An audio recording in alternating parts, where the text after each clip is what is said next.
নমস্কাৰ। আমি এডভাৰ্বিয়েল পাৰ্টিকুলাৰ বিষয়ে আলোচনা কৰি আছো। এডভাৰ্বিয়েল পাৰ্টিকুলাৰ আজি পাৰ্ট 2 খণ্ডত আমি দুটা নিয়মৰ বিষয়ে আলোচনা কৰিম। প্ৰথমটো নিয়ম মানে আমাৰ পাৰ্টিকুল এডভাৰ্বিয়েল পাৰ্টিকুল বিলাকৰ পজিশন ক'ত সেই বিষয়ে আলোচনা কৰিম। যে প্ৰথম ৰুলটো হ'ল আজি কিন্তু 3 নম্বৰ ৰুল আগতে দুটা ৰুলৰ বিষয়ে আলোচনা কৰিছো। আজি আলোচনা কৰিম 3 নম্বৰ নিয়মটো। ভাৰ্বটো যদি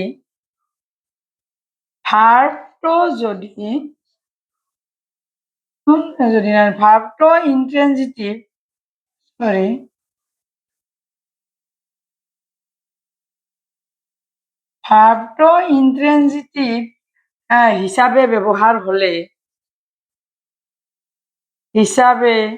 ব্যৱহাৰ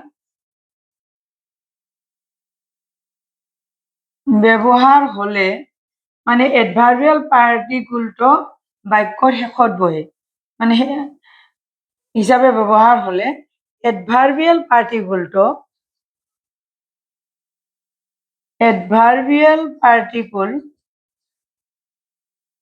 পাৰ্টিকুলটো মানে সেন্টেন্সৰ অৰ্থাৎ বাক্যৰ শেষত ব্যৱহাৰ হয়, শেষত বহে বা ব্যৱহাৰ কৰা হয়, বহে। যদি ইন্ট্ৰেনজিটিভ হয়, ভাৰ্বটো ইন্ট্ৰেনজিটিভ হয়, তেতিয়াহ'লে ই বাক্যৰ শেষত বহে। যেনে উদাহৰণস্বৰূপে আমি ক'ব পাৰো, যেনে দে টাৰ্ণ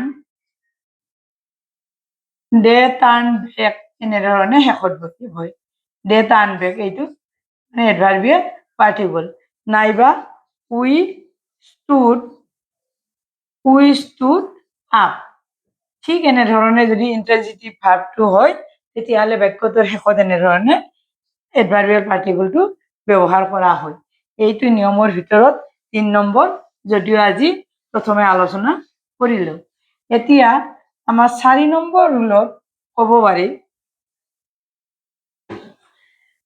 মানে এক্সক্লামেটৰী সেন্টেন্সত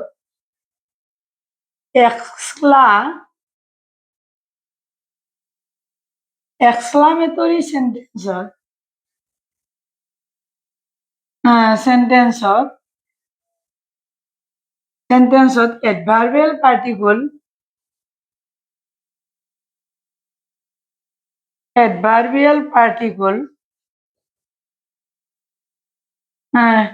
বাক্যৰ আগত বহিব পাৰে। পাৰ্টিকুল বাক্যৰ অৰ্থাৎ অসমীয়াত ব্যৱহাৰ বাক্যৰ আগত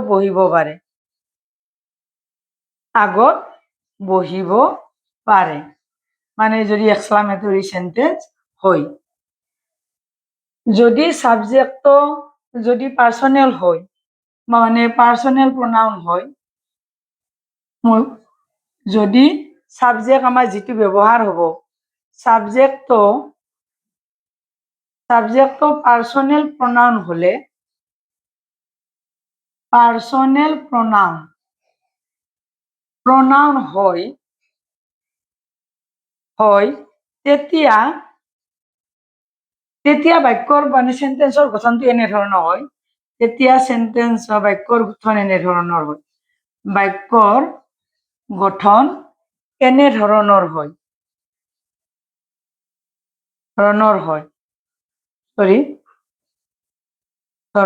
হয়। মানে যদি এইটো হয়, ঠিক মই বুজাই কৈছো। এডভাৰ্বিয়েল পাৰ্টিকুল এনেধৰণৰ, যদি পাৰ্সোনেল প্ৰোনাউন হয় সাবজেক্টটো, এডভাৰ্বিয়েল প্ৰোনাউন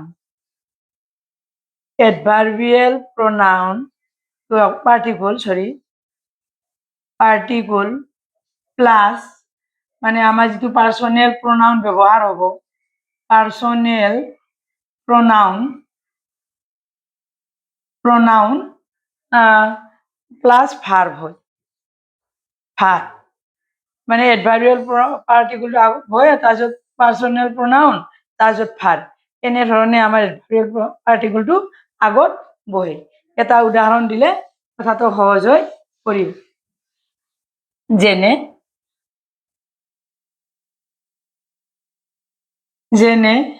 আপ আপ আপ উই স্টুড স্টুড এই বাক্যটো আমাৰ এক্সক্লামেটৰী সেন্টেন্স।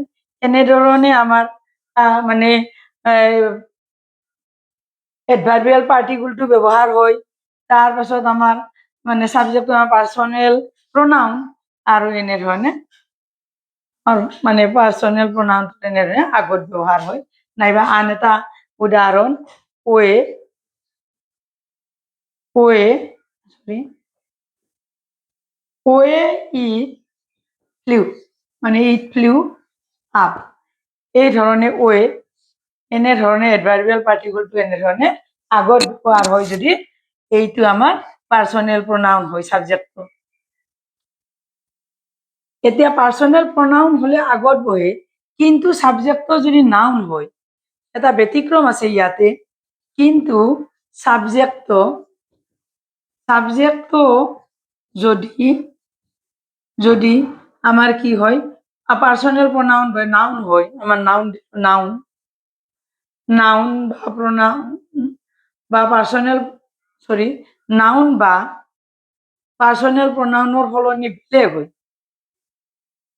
পাৰ্সোনেল প্ৰোনাউন হয় তেতিয়া সেন্টেন্সৰ মানে সাবজেক্টটো যদি নাউন বা মানে কি হয় পাৰ্সোনেল প্ৰোনাউনৰ বাহিৰে নাউন অৰ্থাৎ মানে পাৰ্সোনেল নাউন অৰ্থাৎ পাৰ্সোনেল প্ৰোনাউনৰ বাহিৰে আন হলে প্ৰোনাউনৰ বাহিৰে অন্য হয় তেতিয়া বাক্যৰ গঠনটো এনেধৰণৰ হয়। তেতিয়া বাক্যৰ গঠন এনেধৰণৰ হয়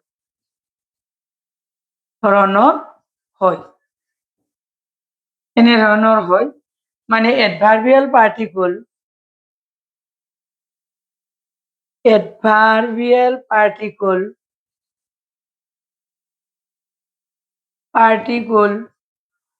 প্লাস ভাৰ্ব প্লাস সাবজেক্ট ঠিক এনেধৰণৰে হয়।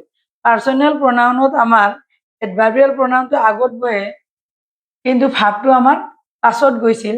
কিন্তু এই পাৰ্সোনেল প্ৰোনাউনৰ বাহিৰে অন্য যদি সাবজেক্ট হয় ইয়াতে সাবজেক্ট আমি লিখিব নহল সাবজেক্ট হয়, তেতিয়া মানে কি হয় এইটো বাক্যৰ গঠন হয়। এটা উদাহৰণ দিব বিচাৰিছ, যেনে ঠিক এনেধৰণৰ আপ স্টুড শ্যাম নাইবা আউট কাম এভৰিথিং ঠিক এনেধৰণৰ বাক্যৰ গঠনটো হয়। এডভাৰ্বিয়েলটো বা থাকে কিন্তু ভাৰ্বটো মাজত বহে, মানে পাৰ্সোনেল প্ৰোনাউন যদি নহয়। মোৰ মানে চেনেলটো মানে প্ৰতিভা এডুকেশ্যনেল মেথড চেনেলটো প্লিজ সাবস্ক্ৰাইব কৰিব, ভিডিঅ'টোত এটা লাইক দিব, কমেন্টছৰ লগতে শ্বেয়াৰ কৰি মোক ভিডিঅ' বনাবলৈ মটিভেশ্যন দিয়ে যেন, যাতে চেনেলটো গ্ৰথ হয়। আমি এডভাৰ্বিয়েল পাৰ্টিকুলাৰ বিষয়ে আলোচনা কৰিলো। আজি আমি তিনিটা খণ্ডৰ মানে দুটা খণ্ডত আমি ৰুলৰ বিষয়ে আলোচনা কৰিলো। পাৰ্ট 2 খণ্ডতো আমি দুটা ৰুলৰ বিষয়ে আলোচনা কৰিলো, মানে এডভাৰ্বিয়েল পাৰ্টিকুলটোৰ পজিশননো ক'ত সেই বিষয়ে আমি আলোচনা কৰিলো। আজিলৈ ইমানে, নমস্কাৰ।